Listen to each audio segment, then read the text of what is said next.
Alléluia, Alléluia, Alléluia, Alléluia, Alléluia, Alléluia.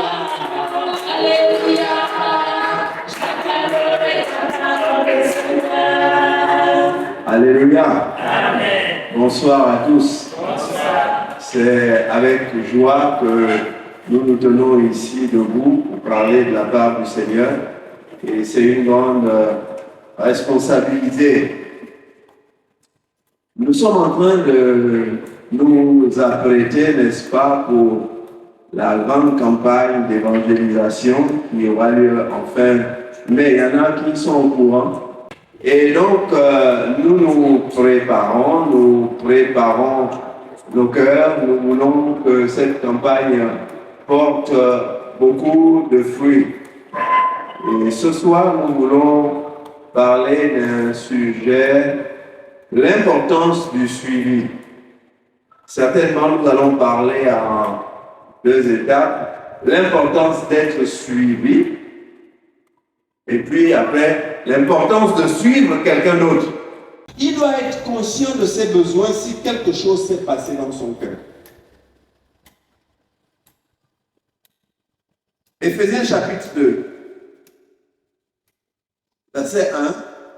Pour vous, vous étiez morts par vos fautes et par vos péchés, dans lesquels vous marchiez autrefois selon le cours de ce monde, selon le prince de la puissance de l'air, cet esprit qui agit maintenant dans les fils de la rébellion.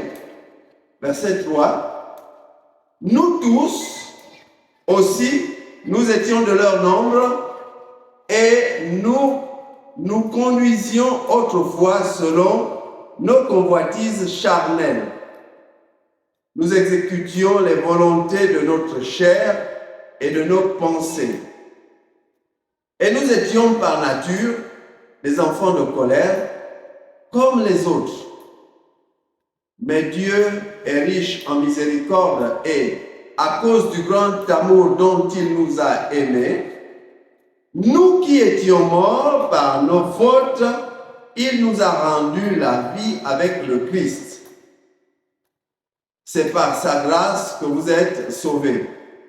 Il nous a ressuscités ensemble et fait asseoir ensemble dans les lieux célestes en Christ Jésus, afin de montrer dans les siècles à venir la richesse surabondante de sa grâce par sa bonté envers nous en Christ. Bobo, tu pourras nous lire le verset 7 dans ta bonne traduction, s'il te plaît. Ou tu commences à 6. 6. Avec le Christ Jésus, il nous a réveillés de la mort et avec lui encore, il nous a fait asseoir dans les cieux.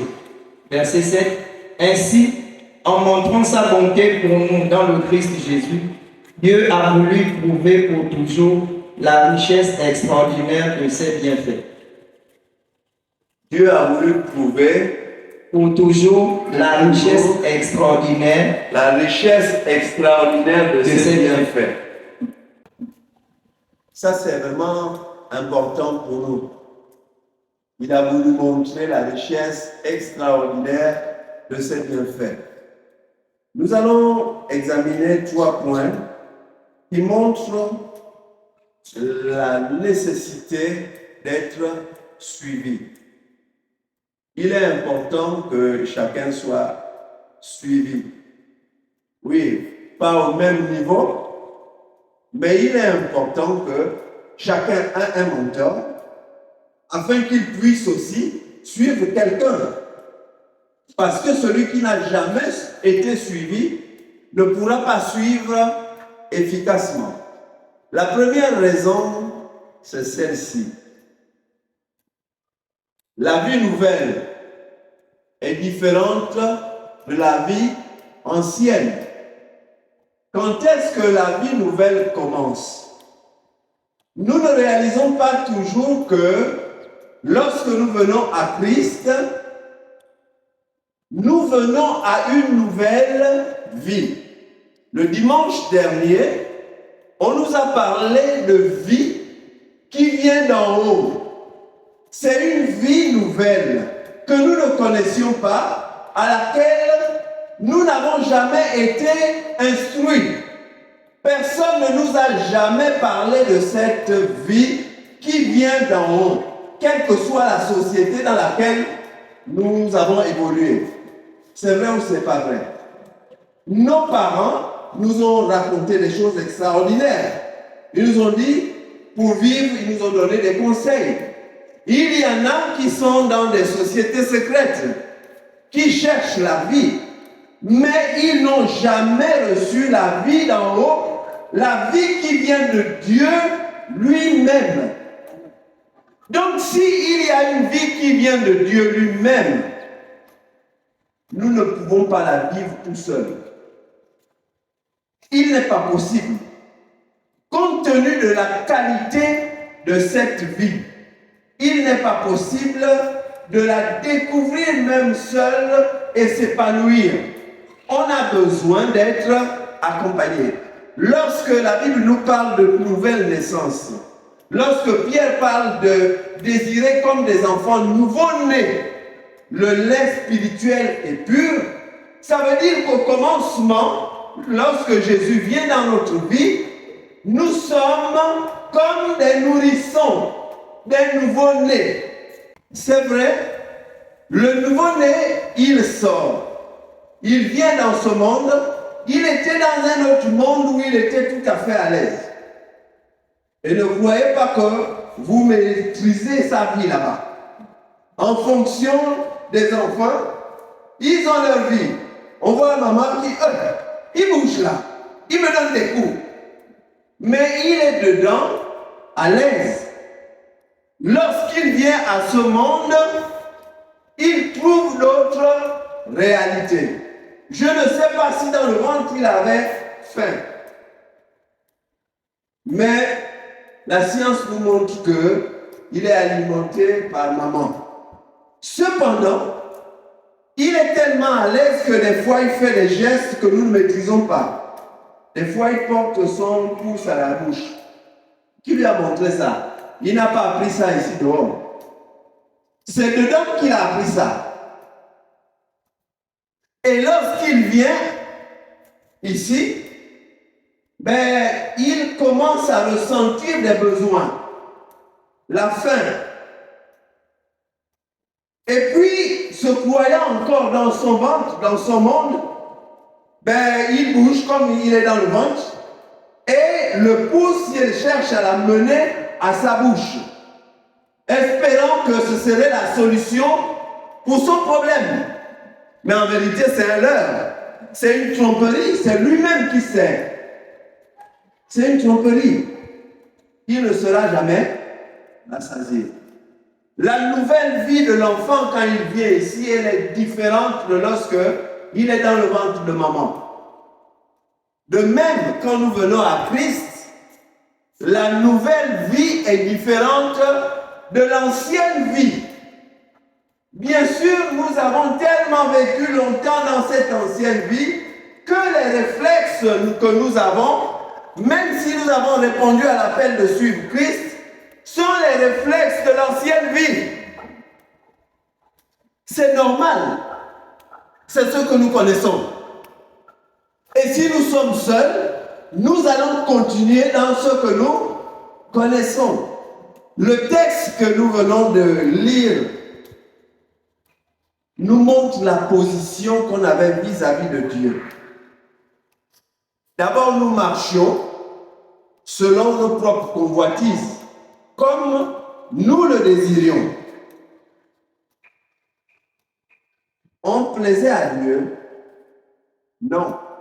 On ne pouvait pas plaire à Dieu, même si nous pouvons penser que, oui, mais moi je n'étais pas comme les autres, moi je ne suivais pas le monde. La Bible ne ment pas. Nous marchions selon les convoitises de ce monde qui sont favorables à notre nature, dire naturelle.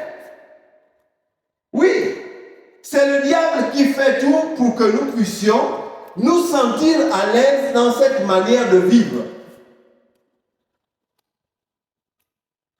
Donc nous étions ennemis de Dieu. Il y a un verset où nous sommes qualifiés comme rebelles à Dieu, ennemis de Dieu, enfants de la colère. Notre position vis-à-vis de Dieu était telle que nous ne pouvions pas accéder à sa présence. Le péché ne s'approchant pas de Dieu. C'était notre situation d'avant. Avant que nous entendions l'évangile et que nous prenions une décision. Nous étions rebelles à Dieu. Nous étions ennemis de Dieu. Ainsi, nous ne pouvions pas plaire à Dieu. Notre vie, au contraire, attirait la colère de Dieu, la punition de Dieu, le courroux de Dieu. Et nos membres étaient habitués à ce genre de vie. Même si la morale qu'on avait essayait de nous cadrer, nos membres nous aidaient à aimer cette vie. Nous étions tentés de faire ce qui déplaît à Dieu. C'est vrai ou c'est pas vrai? Quand nous venons à la nouvelle vie est différente. Déjà, la Bible nous dit, c'est une vie par l'esprit. Si ce n'était pas une vie par l'esprit, si Dieu n'avait pas mis son esprit en nous, nous serions incapables de vivre la vie qui plaise à Dieu. Quelquefois, nous jouons avec les mots.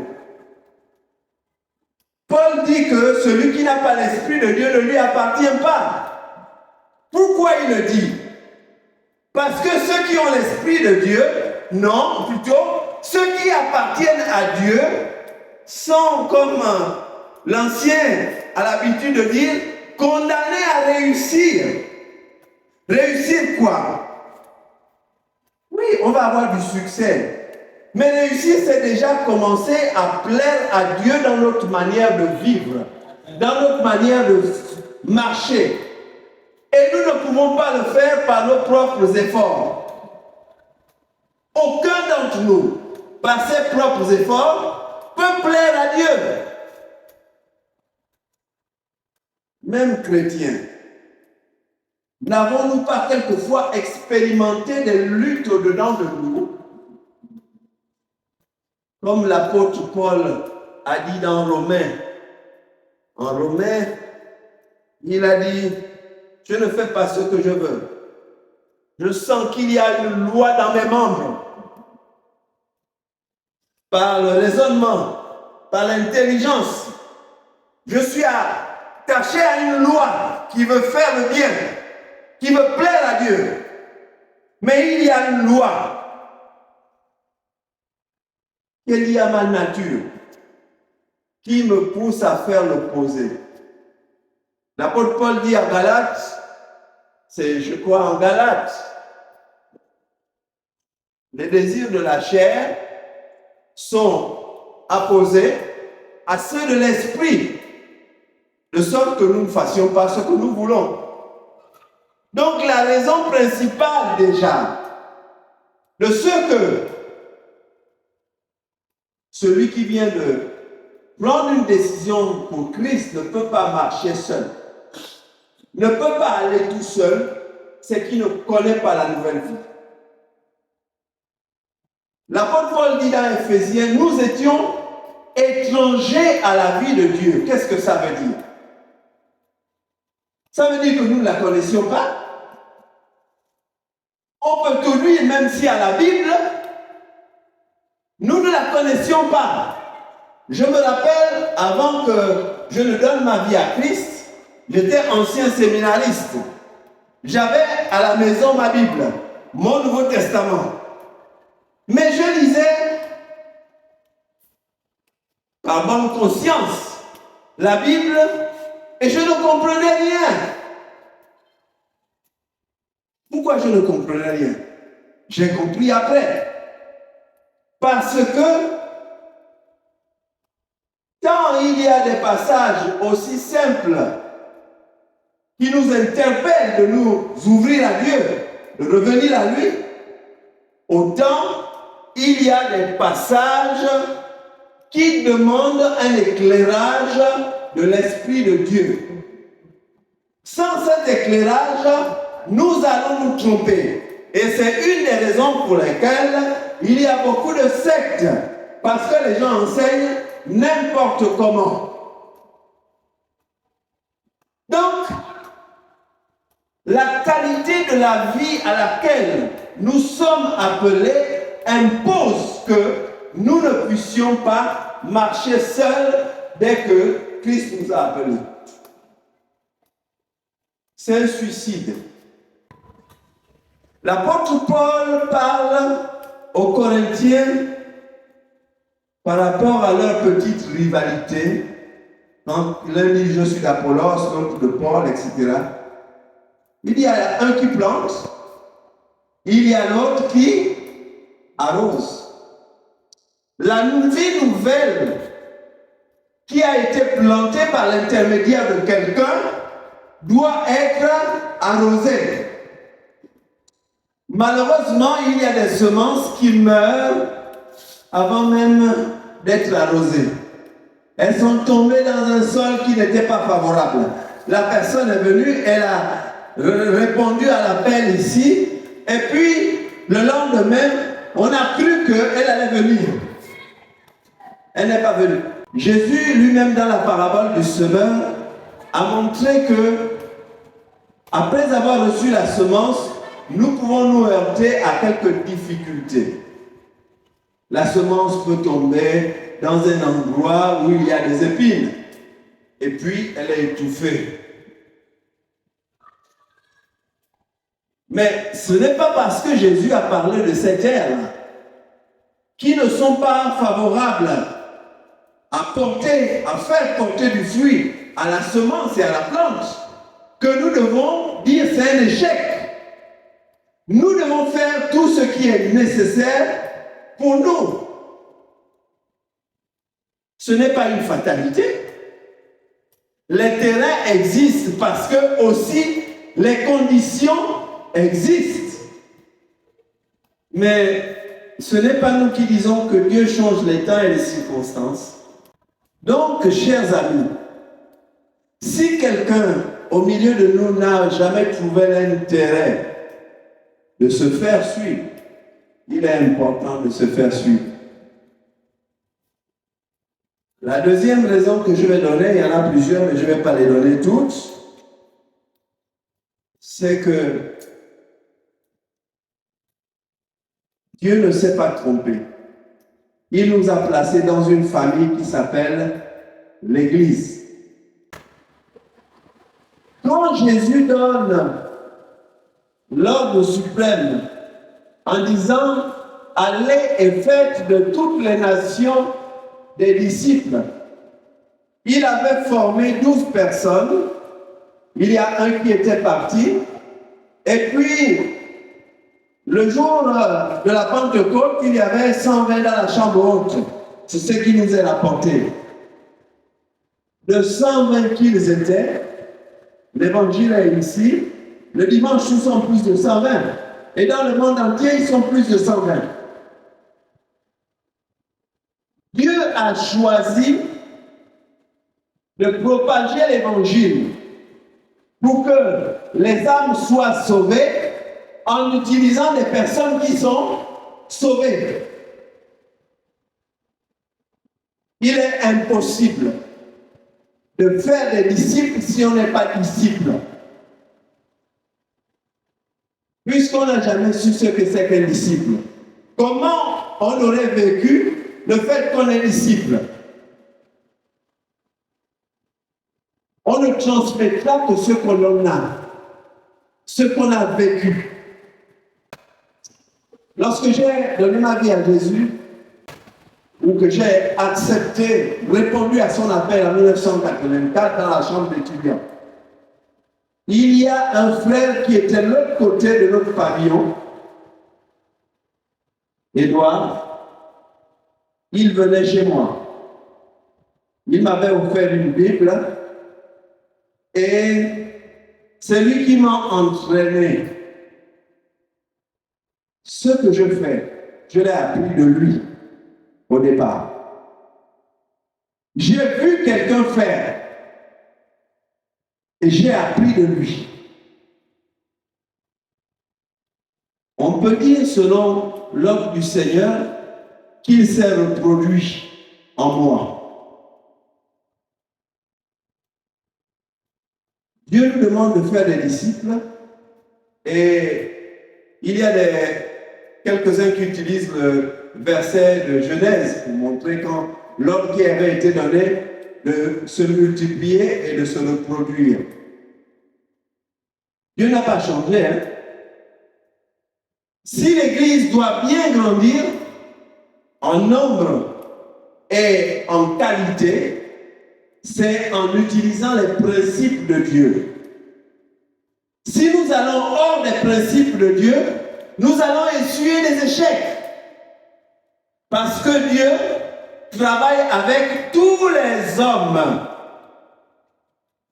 Tous ceux qu'il a sauvés, il veut les utiliser parce que chacun de ceux-là a une place dans le corps de Christ. Je ne parle pas de reproduction de ministère, hein? De reproduction d'apôtres. Je parle de disciples. Les disciples font des disciples parce qu'ils ont été disciples de quelqu'un. Donc ce soir, nous voulons simplement nous convaincre que Dieu n'a pas laissé dans l'Église des personnes, des tireurs qui sont isolés. On a besoin les uns des autres. Si quelqu'un croit qu'il n'a pas besoin des autres, puisque aujourd'hui il y a les prêches dans les réseaux sociaux, il se trompe beaucoup. Parce que l'Église de Jésus-Christ, ce n'est pas une Église virtuelle.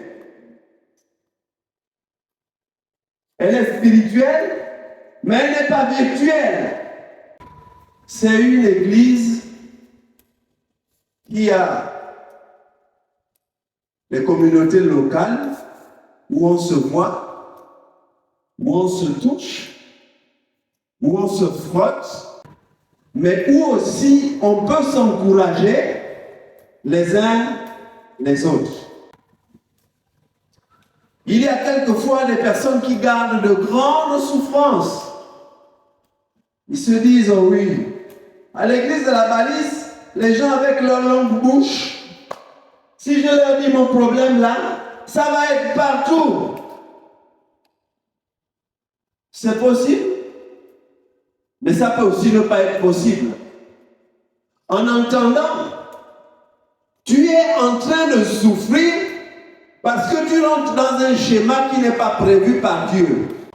Il y a un certain nombre de versets et d'expressions dans lesquelles on trouve le groupe de mots les uns les autres. Accueillez-vous les uns les autres. Un nouveau converti a besoin d'être accueilli. Dans tous les sens. Supporté dans ses caprices, supporté dans ses maladresses. Il marche encore. Peut-être, oui, c'est normal. Il n'est que bébé. Toutes les personnes ne peuvent pas avoir le même niveau de besoin spirituel. Impossible. Premièrement, nous sommes différents tous. nous ne recevons pas les choses de la même manière, avec la même facilité, avec la même qualité de compréhension. Et à cause de cela, si on a quelqu'un à côté qui nous aide à identifier nos besoins immédiats, gloire à Dieu, cela va nous faire progresser petit à petit.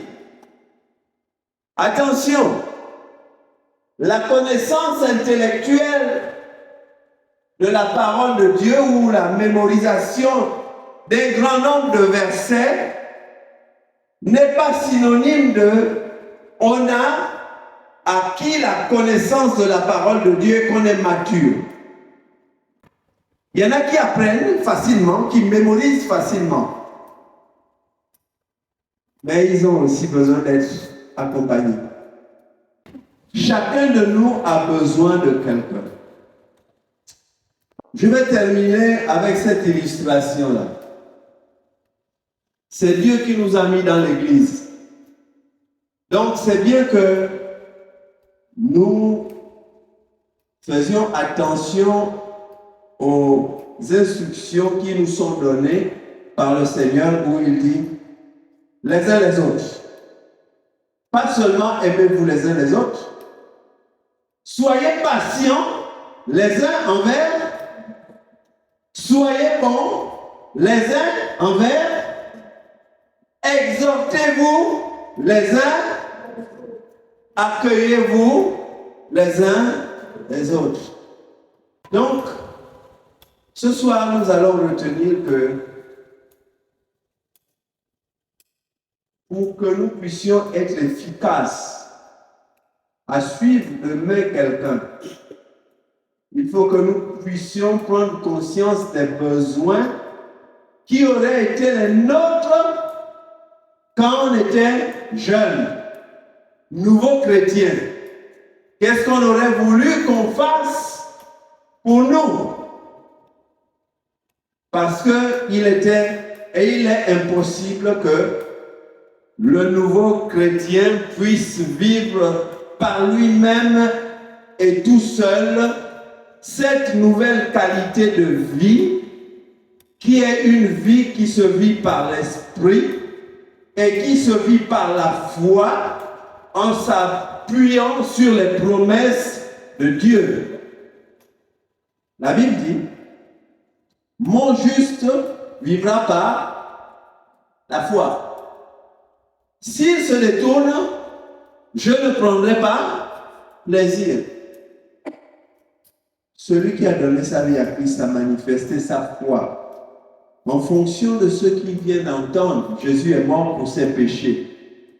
Et si il croit en lui, ben, ses péchés vont être pardonnés. C'est une partie de foi qui n'est pas complète pour qu'il puisse tenir jusqu'à la fin. Parce que Jésus lui-même a dit, mais celui qui persévérera jusqu'à la fin sera sauvé. Ne nous mentons pas. Dieu ne nous appelle pas à vivre 40 ans avec lui et laisser les autres années.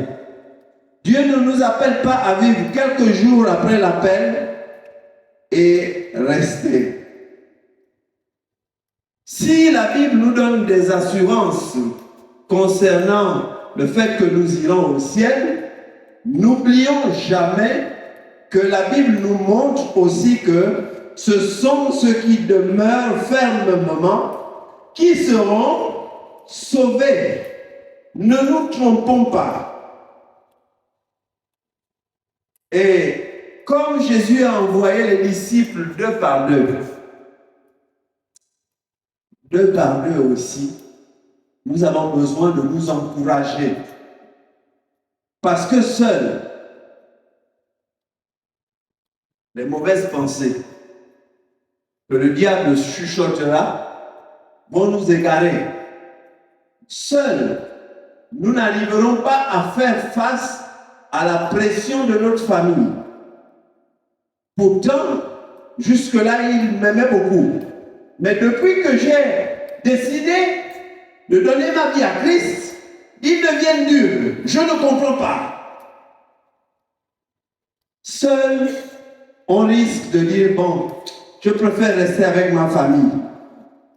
Si on n'a pas compris l'intérêt de recevoir la nouvelle vie.